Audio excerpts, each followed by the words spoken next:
one cell of mine. In your body, for every single cell of yours, you have 9 germ cells. In your own genome, we are saying we are human genome, we know everything, we do genetic engineering, we will do stem cell. We don't even know one by one a millionth of a genome, because genome contains 23,000 human genes and 2.5 trillion germ genes. Germinomes, metabolomes, virinomes, all of them put together, the metagenome is all germs. And I have written an article, you read that, it's a simple article called Germs Are Us. Toys Are Us you have seen, you know. So I wrote Germs Are Us. We are germs. So when I say, did your father have diabetes? Yes, sir. Oh, then you become a diabetic. With fear itself, the sugar will go up. Your father's diabetes has nothing to do with you. Because your father knew the relationship is 1 in a million zeros, 1. But you may be a diabetic if the germs is a diabetic. So you are a germ's child. And these germs are our friends. We have come one full circle from Pasteur. Louis Pasteur said, germs kill. And then they say, germ theory was born. And that's why mankind is alive. It was a great day for medicine. And antibiotics were Today it's a very sad day for medicine, because there are 500 antibiotic molecules. They cannot even touch some of the germs which have grown in the hospital called superbugs. And do you know how we kill it? When Morarji Desai used to drink his own urine, we used to laugh at him. Did you laugh? You also must have laughed. Because most of us are RNIs. You know RNI? Resident non-Indians. Most of us live here, think with American mind. Now, America, do you know what they are doing? Because patients are dying like flies in the intensive care unit with nosocomial infections. One Professor Chu in Johns Hopkins Hospital, she went into veterinary science. In the veterinary science for hundreds of years, infections were treated not by the present vets who use antibiotics. In the olden days, vets, cow's infection was used by cow dung. This girl did a bold thing. The patient was dying of a simple Clostridium difficile infection. And otherwise the patient was very healthy. So she gave the shit of her patient's own mother, 250 shit, emulsified, put it in a tube and put it in the mouth. By evening the patient became all right. Now for severe infection, the treatment is, in American jargon, fecal transplant. Fecal transplant. Morarji Desai was drinking urine. Today it's fecal transplant. Now America says human urine has so much of kallikreins and so much of immune boosters that it could be treatment. And cow's urine is now patented for treatment as an immune booster. One day I was with the central minister. This fellow used to be my patient. So he one day told me, Professor Hegde, shall I tell you a secret? I said, go ahead. You can tell it to the world, I don't care, he said. I said, okay. He was admitted with what is called ulcerative colitis. You must have heard of it, which means we don't know anything about it. It's called idiopathic disease. We are very happy about this disease. Idiopathic means I am an idiot. But that idiopathic is in Latin and I am an idiot in simple English. I am an idiot, I don't know. And he was having 20 loose motions of blood every day and lost about 20 kilograms. And he was admitted in intensive care unit in the All India Institute. One day Morarji Desai's Prime Minister came to see him. He told him, you bloody fool, on the first day itself I told you to drink your urine, you forgot. Now anyway you are dying, drink your urine, he said. And he says the next morning he drank because he wanted to survive. 1 day drinking, 20 became 18. 2 day drinking, cut short, 10 days drinking, he went home. And he is alive now because somebody has now removed a part of his brain, intentional to make him a vegetable, but he is still alive. He is about 76, 77, 78. I have another chief minister friend of mine. One day he told me, Professor Hegde, do you know your friend so-and-so? Yes. He was our party chief. And I had an eczema. My father was a doctor.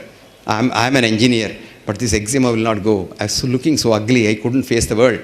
One day, your friend, that minister, told me, hey, drink your urine.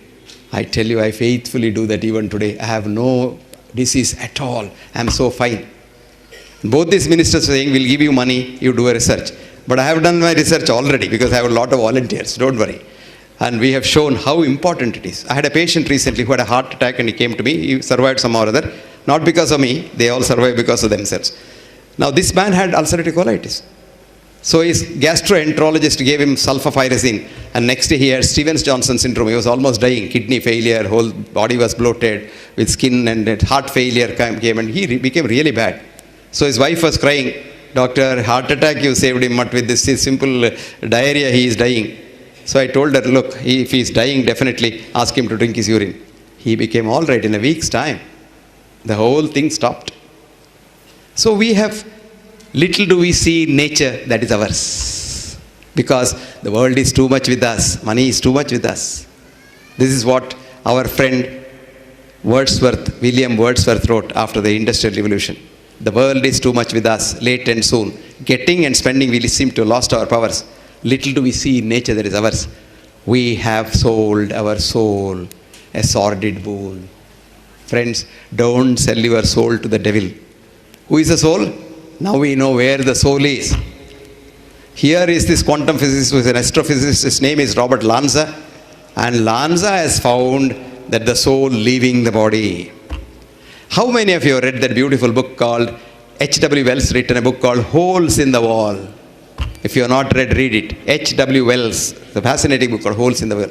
Or a book called Bridge on San Luis Rey. Bridge on San Luis Rey. It's a 1927 Penguin classic written by a man called Thornton Wilder, an American writer, and in which he says how there are two worlds, the world of the living and the world of the dead, connected by a bridge of human love. Now, multiverse is a theory of Lanza, multi-universes, and our Sanatana Dharma, especially the Upanishads, talk about multiple universes, and so beautifully. And what the Upanishads talk is quantum physics. Asino vrajati duram shayano jati sarvataha is what an electron is. Nobody has described the electron as well as Upanishads. That is why I tell people, see, ultimately, Indian philosophy is the greatest philosophy. Indian philosophy doesn't mean Hindu philosophy. There is nothing called Hindu religion.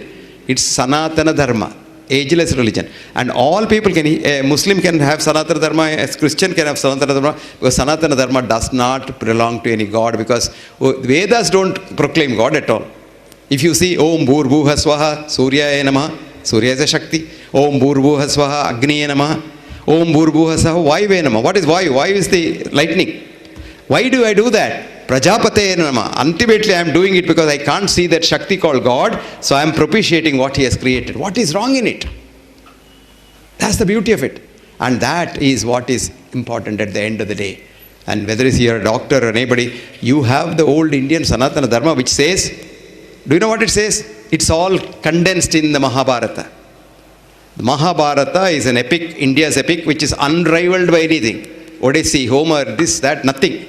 And in Mahabharata, Rajagopalachi writes a beautiful commentary on the Mahabharata. Rajagopal writes, I wrote, what is not in it is nowhere. See, what is not in it is nowhere. One sentence, that's all. That means Mahabharata has everything. It has passion, it has jealousy, it has hatred. It's, after all, what is Mahabharata, what is Odyssey, what is Iliad? All for a woman, you fight a war. But look at the Indian culture. That girl runs away with the enemy in Iliad, Homer's. But here, Sita comes back to her husband, Parvati comes back to her husband. That's the difference. So somebody said, a friend of mine used to say, Doctor, why read whole of Mahabharata? Just read two sentences, two words. What are they? Dharma kshetre, kuru kshetre. Now, cut it. Dharma plus kshetra, kuru plus kshetra. Rewrite it. Kshetre, kshetre, dharmam kuruhu. In every walk of life, do your dharma. Dharma is not religion. Dharma is your obligation to society. And if you did that, you will all be healthy. Poonam said, it's time up. Okay? Katam, she says. Do you know, when Thomas Jefferson became the president of the United States of America, he was known for long-winded speeches. His uncle called him, and Thomas, you have become the president now. Take note. Stand up, speak up, and shut up. So I stood up. I thought I spoke up, and now I shall shut up. Because one of the people who talked here, I don't know who, said, while sound is good, silence is golden. It's in silence. When you say Om,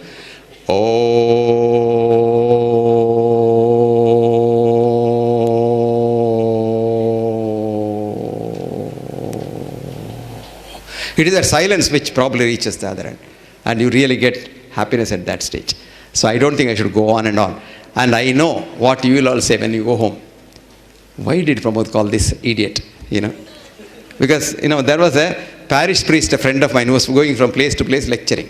One day he was to lecture in Nagpur. And he was staying in a hotel. Not this hotel, because there's no faucet. That being a Sunday and there was no television, etc., he wrote a nice letter to his wife because he had left home and going around the world. And he wanted to post it. He came out, being a Sunday, he didn't know where the post office is. So there were urchins playing. He told them they didn't understand their language. So he said, can you take me to the post office? They said, come along. It's a holiday for us. We'll take you to the post office. They took him to the post office. He posted the letter. He was coming back. Then being a priest, he said, my God, these children have done something for me. I'm a spiritual human being, so I must do something in return. So he said, I'll buy some chocolates for them. Went to the shop and said, come on, give chocolates. The man gave chocolates. He put his hand in. The wallet was in the Ashok Hotel. So he said, my God, what can I do? So he told the children, sorry children, I forgot my wallet. But in this evening's lecture, it was arranged by Prabodh Charitable Trust, but it's not charity. This lecture of mine is money. You have to pay 100 rupees per lecture. Yes. I will give a note to Prabodh or Poonam. You take it and they will let you in free. So for showing me the post office, you have 2 free tickets. Children laughed. He said, why? Sir, there are a lot of fellows like B.M. Hegde speaking, but listening is very difficult, sir. Who wants to listen? We have better things to do in the evening on a Sunday. But he said, no, I am talking on a very important thing because I am a priest. I am talking about spirituality. I am talking about God. I am talking about way to heaven. And he became emotional. Children burst out laughing. He said, why? Sir, a man who doesn't know the way to the post office, how could he know way to heaven? So, my dear friends, spirituality is nothing very esoteric. We are all spirits, not spirits, but spirit. Spirits is what is available in the shop. Spirit comes from the word spirus in Latin, which is breath. So, our ancestors, cave dwellers, knew one thing. An animal which they killed for eating did not breathe. A live animal breathed. So, they hypothesized, just as we do an hypothesis, breath is a God who enters you and leaves you when you die, which of course is not true, but then that is how the word spirituality was developed from that. Spirituality has nothing to do with religion, absolutely nothing to do with religion. Spirituality simply is dealing with the spirit, that's a human being. And how do you deal with the human being? Because why do you deal with another human being? Because he is a part of you.